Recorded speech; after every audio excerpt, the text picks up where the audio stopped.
So anyway, I am with Nolan Baldwin, who's my dad's cousin. Joyce, he's Joyce's son, who Joyce was a sister of my grandpa George. So Joyce is still alive.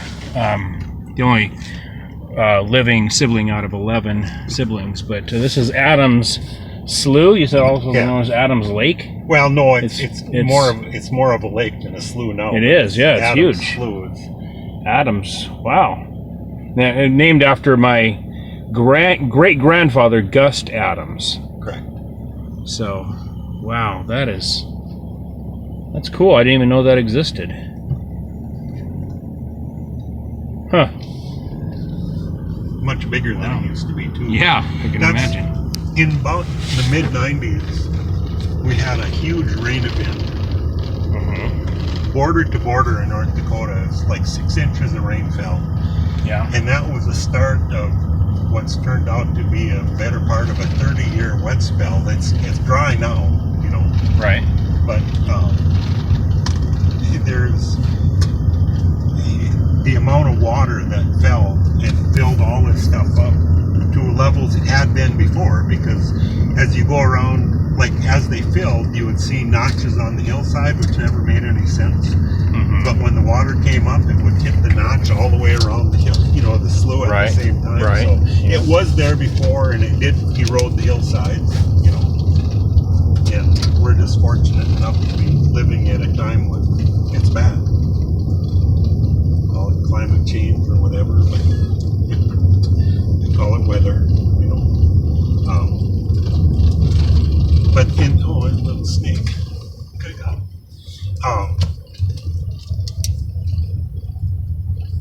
A lot of this stuff, like when the Adams kids were little, there was a school, I believe it was over here, called Altemeyer High School.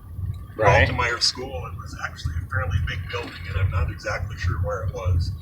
But they used to be able to ride literally a horse-drawn sleigh across the snow, and that wasn't full of water at that time. Really? You know, wow.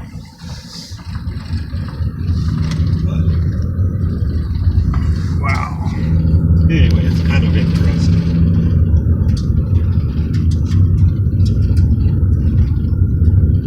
So Gus Adams, he was born in, I've heard the name of the town and I can't think of it off the top of my head, but it was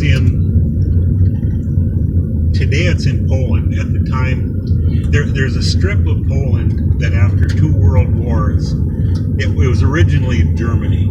So that's the old farmstead right there. Pardon me? That's the old homestead there. That's the old homestead. Yeah, that's my great-grandfather Adams and parents Adams. Yeah. Yeah. Okay. Anyway, go ahead. Yeah. Okay, so Gus grew up, at the time he grew up there, the town was in Germany. Okay. And it's, after the 2 world wars, it's now part of Poland. But it's still a German-speaking. I've talked to people from Poland, you know, I just asked them, and they say there's a strip that's still kind of a German-speaking part of Poland, you know. Yeah. Just a bit of trivia. My grandpa was alleged to have been able to speak 5 languages. Oh, right. Which I believe was English, German, Polish, Czechoslovakian, and Hungarian, but I won't swear to any of that. Yeah. English, Polish, and German I'm pretty confident in. Czechoslovakian and Hungarian are. Yeah. But in the early 1900s, according to my mom, when people were traveling through and ran into trouble in Valley City and couldn't manage to communicate, didn't have a common language with anybody here, they would at times come and get Gus, and he was able to, you know, because he knew so many languages. I don't know that he was fluent in all 5, but he could communicate in all 5. Yeah, that's fascinating. So on the Find a Grave page, that's where it says Russia. You know, and the Find a Grave pages are... I know they're not, you know, it's not the gospel. They're edited by whoever. Yeah. You know, but no, that part, because Ruby, when probably in the 1960s. Ruby was a German teacher. And, I mean, she taught. Most of the Germans in North Dakota are Germans from Russia, and they speak they call it Low German, which is kind of a combination of German and Russian. Right. And Grandpa Adam spoke what would be considered High German, which is more the pure German. Right. And that's what Ruby, when they taught German in high school, that's what she taught. And so Ruby was the one, quote unquote, kidnapped by Bryce. Ruby was. Yes. Ruby was, okay, yeah. So I've seen her profile on there as well. Yeah. And anyway, so Ruby went to, as a German teacher, she went to Germany. It was when Germany was still, half communist and half whatever. Yeah. She was able to travel to the town that Grandpa was born in, because she would have had first cousins there that she never met.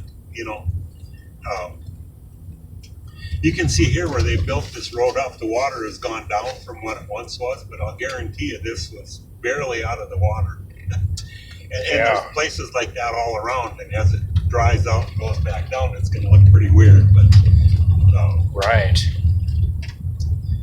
No, anyway, so at the time she was there, Poland was not really a free country, but being with a group of German teachers, she was able to travel there.